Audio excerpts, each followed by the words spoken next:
What's up, everybody? It's Luke James, not the singer. If you're looking to get your music reviewed, you can hit up this email that's right here. But today I'm going to hit you up with my thoughts and opinions on this project from the Littyyy Bros called Champagne and Cocaine. Now, the Littyyy Bros are a rap duo coming out of the Bronx, New York, and if you want to check out their music and find out more about them, all you got to do is take a look at the links down below. But when it comes to this album, you're in for 13 tracks that sound pretty much identical. On one hand, that works because you are getting some cohesion here and similar themes. You're also getting production that bangs and some very frenetic energy, but on the other hand, these tracks follow the same formula, and as you listen through, it really feels like you're listening to the same handful of tracks over and over. Even after 3 or 4 tracks, it just becomes apparent that you're not going to get much in the way of variety and versatility, so that did make this album a slog to listen through. They certainly have a script that they're sticking to, but even bringing in a bit more creativity, a bit more lyricism, content, concept, subject matter, bringing in a little bit more would have made this album so much better, because as it is, I don't think this is too great of a project.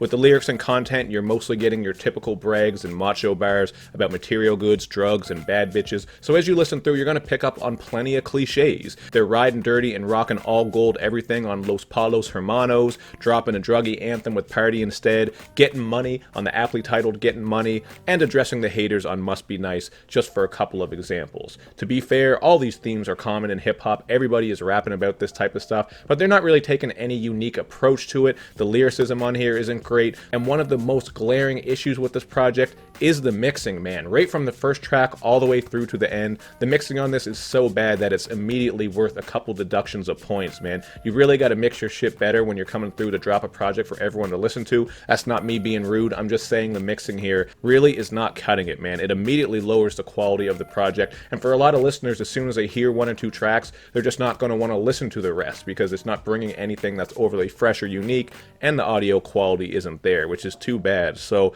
to be a bit more positive, I would say that they do have high energy and a lot of personality. If they could take that, contain it, add a little bit more content and subject matter, as I mentioned earlier, maybe mix the production up a bit too, because even the beats throughout this project are very, very similar. They just got to mix things up, man. Add some variety and versatility, because I hear potential in the energy, just that frenetic charisma, the chemistry these guys have. You know, they have the energy to do something here, but this album overall to me is a 2.5 out of 10, and I really don't have too much more to say about it. I listened through it a couple of times and it wasn't very enjoyable. That mixing really, really is hurting it, man. If the mixing was fixed, I probably could have went with a couple more points on this thing, but even still, even with good mixing, it really does feel like you're hearing the same couple of tracks over and over. I just need a bit more content and subject matter. I'm not saying every rapper needs to try to be Common, Black Thought, or Mos Def. I know that's not the style that they're trying to do, but even taking the content that they have and maybe exploring it in different ways, giving some different concepts or approaches to these ideas, that would certainly help make this project stick out, because as it is,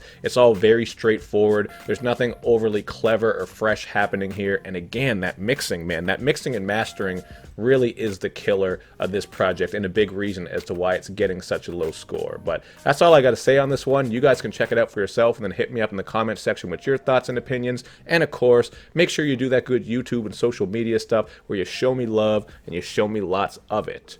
Thank you for watching, everybody. I will see you next time.